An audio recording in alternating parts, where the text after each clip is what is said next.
Ujú. Bueno, continuando con el módulo de enfermedad de Parkinson, el día de hoy vamos a ver los síntomas neuropsiquiátricos y el diagnóstico.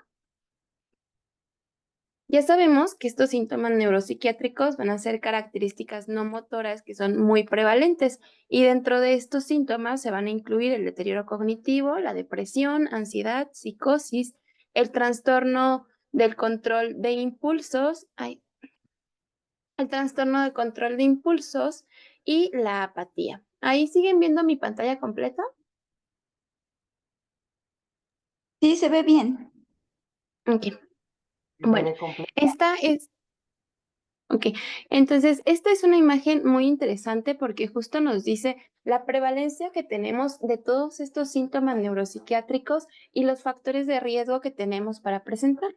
Por ejemplo, en una mujer, los síntomas más frecuentes van a ser alucinaciones, depresión e insomnio. En un hombre, el deterioro cognitivo y la demencia, la somnolencia diurna excesiva, la apatía y el pobre control de impulsos. Hay algunos fármacos que incluso utilizamos para el tratamiento de Parkinson que van a provocar incremento de esta sintomatología. A una edad más avanzada se presentan más síntomas neuropsiquiátricos como deterioro cognitivo, alucinaciones y apatía, y en un paciente joven el síntoma más frecuente va a ser la depresión. También dependiendo de la gravedad de la enfermedad, vamos a tener un mayor número de síntomas neuropsiquiátricos. Con la introducción de la levodopa y otros tratamientos antiparkinsonianos, logramos un control de síntomas motores y un incremento en la esperanza de vida. Sin embargo, tienen poco impacto sobre los síntomas neuropsiquiátricos que van a ser comunes, incapacitantes, asociados con peores resultados y muy importante que van a provocar una mayor carga para el cuidador. Vemos cómo la alta prevalencia de estos síntomas neuropsiquiátricos sugiere que en realidad la enfermedad de Parkinson se conceptualiza de manera más precisa como un trastorno neuropsiquiátrico. Vemos cómo la depresión se encuentra casi en el 50% de los pacientes diagnosticados con enfermedad de Parkinson, apatía en un 45%, ansiedad 42%, psicosis 19%, y problemas del control de impulso en un 18%. La depresión y la ansiedad son características comúnmente reportadas sobre todo en los periodos off de la enfermedad. Este también nos habla sobre la prevalencia de los síntomas neuropsiquiátricos. En azul vemos la gráfica como los síntomas basales del paciente y en rojo vemos a los pacientes en un seguimiento de 5 años. Aquí es importante destacar como la depresión, la psicosis, la apatía y la fatiga, sin lugar a dudas, fueron más prevalentes conforme avanzó la enfermedad. Respecto a la depresión, va a ser más común en pacientes que tienen diagnóstico de enfermedad de Parkinson cuando lo comparamos con pacientes o población general. Tiene una prevalencia acumulada del 30 al 50% y el 60% se va a mostrar en pacientes que ya tienen una enfermedad en etapa avanzada. Se presenta en fase prodrómica y también en una enfermedad clínica. Hay una superposición común de estos síntomas motores y no motores, por ejemplo, la lentitud, la fatiga, la pérdida de peso y el insomnio. Es muy difícil que nosotros podamos diagnosticar depresión en enfermedad de Parkinson porque pues es muy difícil. Para eso utilizamos diversas escalas que nos van a permitir hacer el diagnóstico. Por ejemplo, el inventario de depresión de Beck, la escala de Hamilton, la escala de depresión de Montgomery-Åsberg, escala de depresión geriátrica, escala de ansiedad y depresión hospitalaria. Todos estos están validados para su uso en pacientes con enfermedad de Parkinson. Sin embargo, hay que tener en cuenta que los puntos de corte van a ser diferentes a los recomendados para la población general.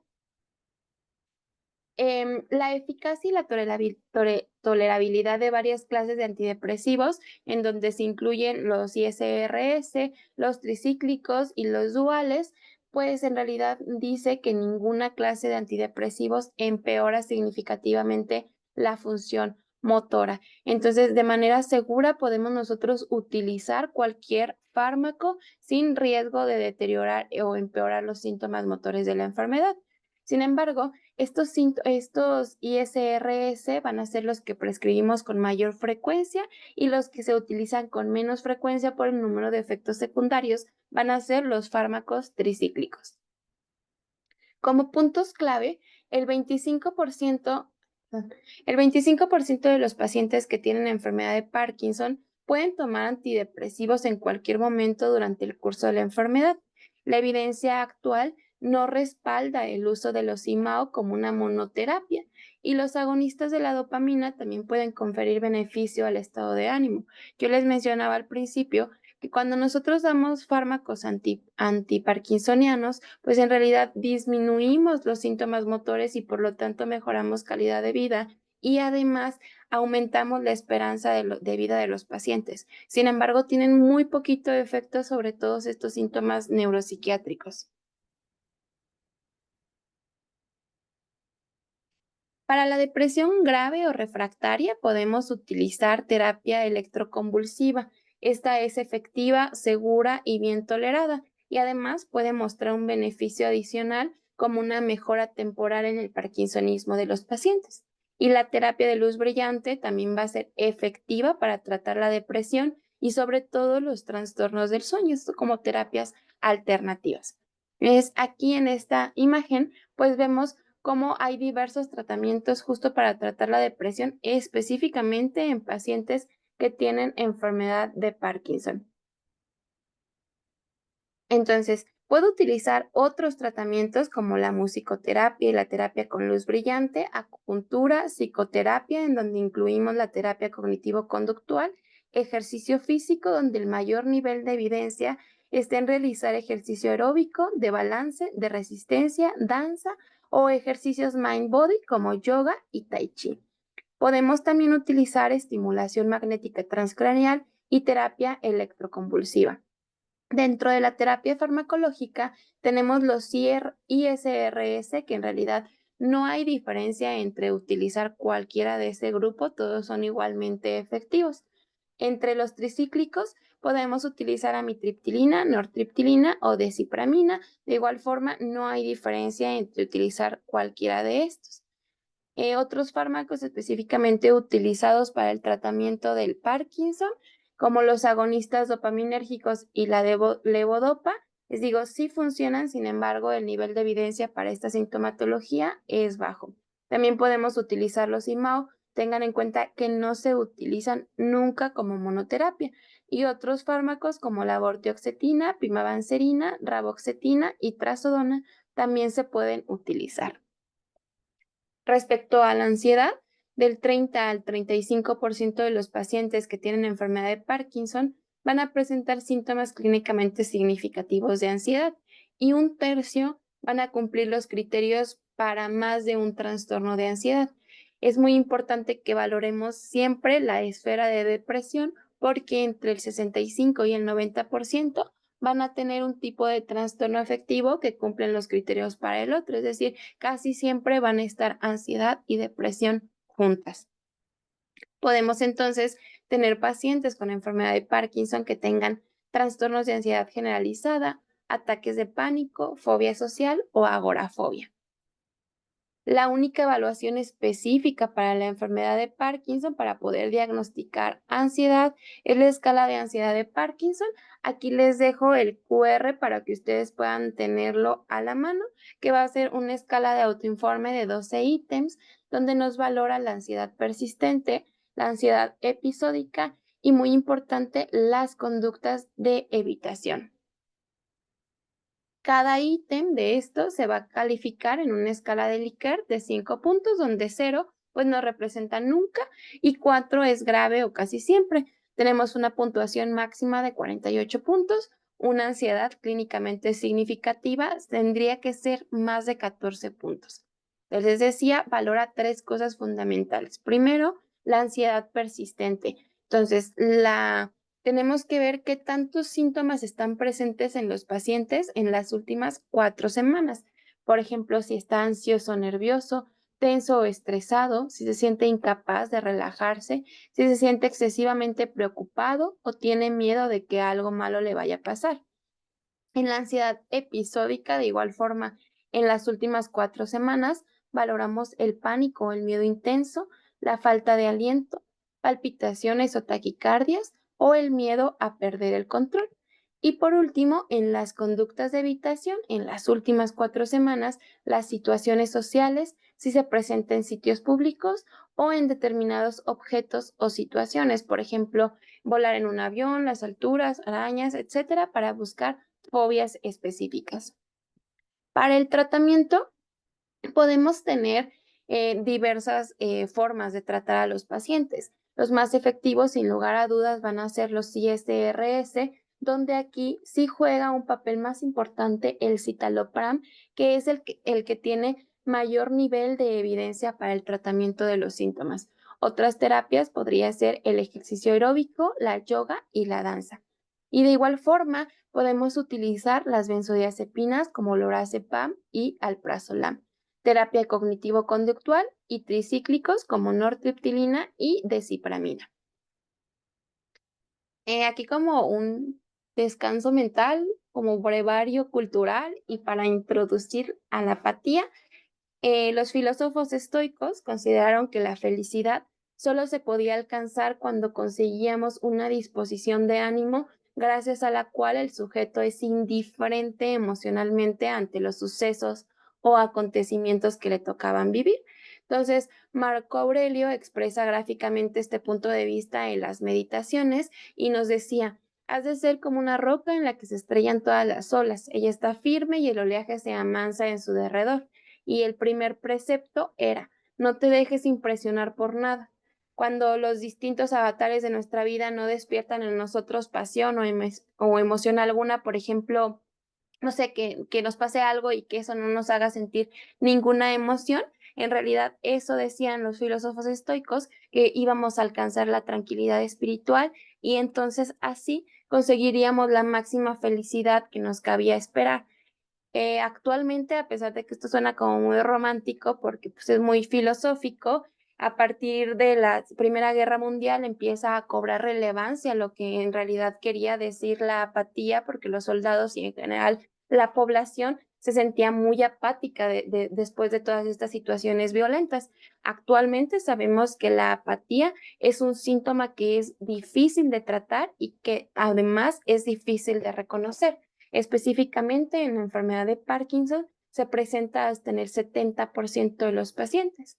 Las personas con apatía pueden presentar deterioro conductual, emocional y cognitivo, que va a incluir menor interés, menor iniciativa y motivación, angustia emocional y deterioro intelectual. Vamos a tener una respuesta deficiente al tratamiento de los síntomas motores, un mayor gasto en la atención médica, una menor calidad de vida, mayor riesgo de desarrollar demencia y una mayor dificultad para poder tomar decisiones en la vida cotidiana.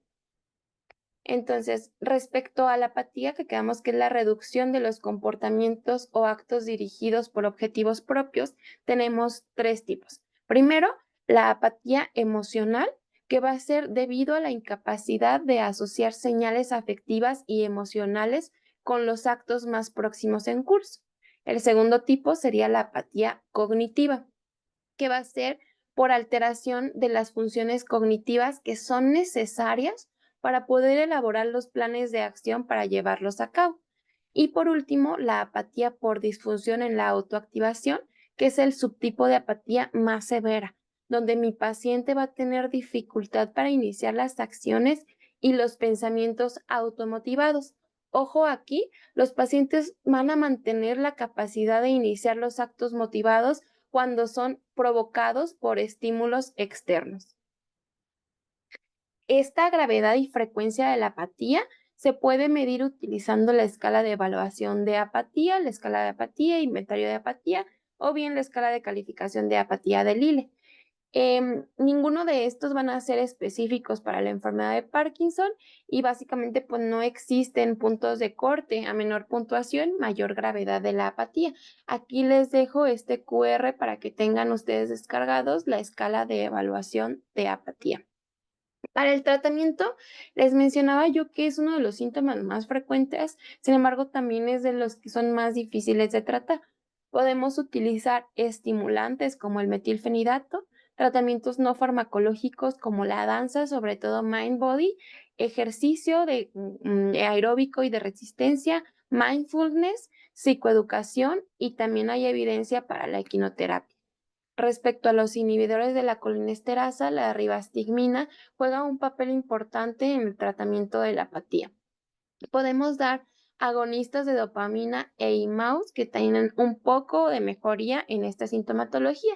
Y por último, aquellos pacientes que son refractarios al tratamiento médico y en los que la apatía es el síntoma neuropsiquiátrico más frecuente y que provoca un disconfort social, podemos realizar tratamientos quirúrgicos. Por ejemplo, subtalatomía, estimulación cerebral profunda o bien talamotomía ventrolateral.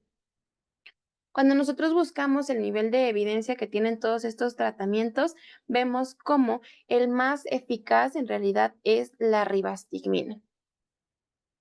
En la psicosis, nuestros pacientes pueden presentar alucinaciones menores, específicamente fenómenos de paso y presencia de ilusiones, hasta en un 45% de los casos.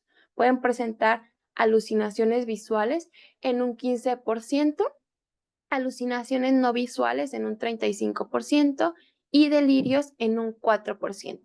Hay que tener en cuenta que las alucinaciones son predominantemente visuales, pero los pacientes también pueden presentar alucinaciones auditivas, táctiles o bien olfativas. La prevalencia acumulada es de hasta el 60%, se asocia con mayor riesgo de institucionalización y va a incrementar de forma importante la mortalidad. Para el tratamiento tenemos diferentes estrategias. Primero, las medidas generales y van por pasos hasta llegar a los tratamientos con antipsicóticos. Sabemos que estos no los deberíamos de utilizar de forma inicial porque por sí solos los antipsicóticos pueden incrementar la mortalidad en todos los grupos de pacientes. Para el tratamiento específicamente en pacientes que tienen enfermedad de Parkinson, el paso número uno van a ser las medidas generales, que yo pueda hacer o restablecer los ritmos circadianos, facilite mis aparatos auditivos y visuales y restablezca el entorno familiar. El paso 2 es el tratamiento de los desencadenantes específicos, por ejemplo, infecciones o deshidratación, los electrolitos, glucosa, vitaminas y hormonas, y que dé tratamiento para la insuficiencia cardíaca. El paso 3 es que elimine los medicamentos no esenciales como los anticolinérgicos, antiglutamatérgicos y los sedantes. El paso 4 es la reducción de los medicamentos antiparkinsonianos, los anticolinérgicos, amantadina, los IMAUs, los agonistas de la dopamina, los ICOMT y por último, pues la levodopa. Y el paso 5 serían los inhibidores de la colinesterasa en pacientes que tienen deterioro cognitivo. Aquí hay evidencia para la ribastigmina, el donepezilo y la galantamina. Por último, el paso 6 es el uso de los antipsicóticos.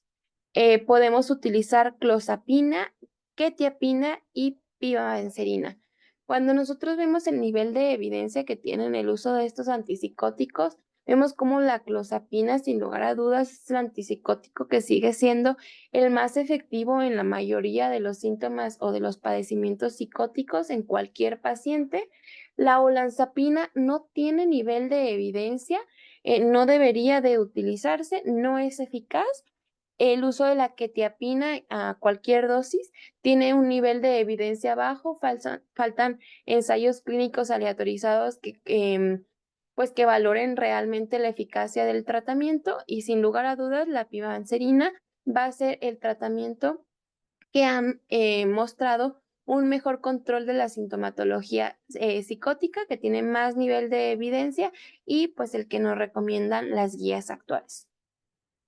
Este es un artículo del año 2019 donde justo trata de valorar la pimavanserina contra la quetiapina para el tratamiento de la psicosis en la enfermedad de Parkinson y también en demencia por cuerpos de Lewy.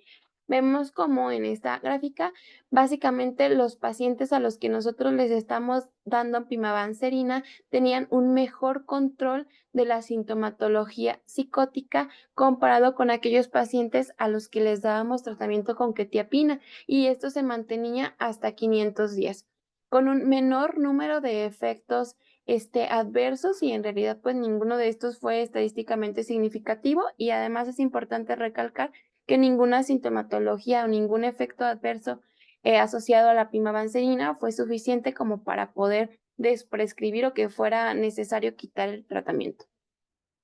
Por último, el trastorno del control de impulsos, donde entraría la ludopatía, las compras excesivas, las conductas sexuales y la alimentación patológica. Tiene una prevalencia transversal del 14%, una incidencia acumulada a 5 años de hasta el 46% y presenta un mayor riesgo solo en pacientes que están tratados. Específicamente, el riesgo es más alto cuando se asocia con agonistas de la dopamina. También podemos tener síndrome de desregulación de la dopamina, que es por el uso compulsivo de medicamentos para la enfermedad de Parkinson, y el punding, que es el comportamiento estereotipado, o sea, una actividad repetitiva que no está dirigida a un objetivo. Estas se van a superponer con los trastornos del control de impulsos, pero la mayoría de estos, o bueno, estos dos síntomas o signos se van a producir principalmente con dosis muy altas de la levodopa. Para el tratamiento, lo que tengo que hacer sin lugar a dudas es disminuir la terapia dopaminérgica. En casos refractarios puedo realizar estimulación cerebral profunda y también puedo dar naltrexona. Cuando vemos los niveles de evidencia, vemos que pues en realidad naltrexona y amantadina son muy poco efectivos, y hay algunas intervenciones no farmacológicas que en realidad muestran más evidencia para el tratamiento del control de impulsos. Sin embargo, es también difícil de controlar. Este es un artículo donde justo nos decía la prevalencia que tenían los síntomas, los trastornos del control de impulso, el gambling, la hipersexualidad, las compras excesivas, fueron los que se mostraron con más frecuencia, secundario, después el punding y por último este síndrome de desregulación de dopamina. Con esto, pues terminamos esta parte de los síntomas neuropsiquiátricos.